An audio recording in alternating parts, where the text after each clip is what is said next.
مصری کھلاڑی کریم عبدالغواد اور یسرب عادل نے پاکستان اوپن اسکواش چیمپئن شپ میں بلا ترتیب مردوں اور خواتین کے ٹائٹلز اپنے نام کر لیے۔ چیمپئن شپ کے finals D H A Asif Nawaz squash complex creek club Karachi میں منعقد ہوا۔ پاک فضائیہ کے سربراہ air chief marshal Mujahid Anwar Khan, جو کہ پاکستان اسکواش فیڈریشن کے صدر بھی ہیں، اس موقع پر مہمان خصوصی تھے۔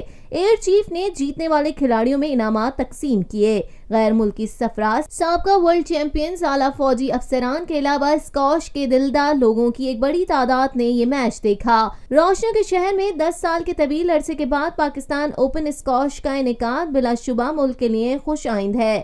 دنیا بھر کے بہترین کھلاڑیوں کی شرکت پرامن اور دوستانہ ماحول کا منہ بولتا ثبوت ہے، اور اس سے ملک کے بڑے شہروں میں بین الاقوامی کھیلوں کی واپسی کی راہ ہموار ہوگی۔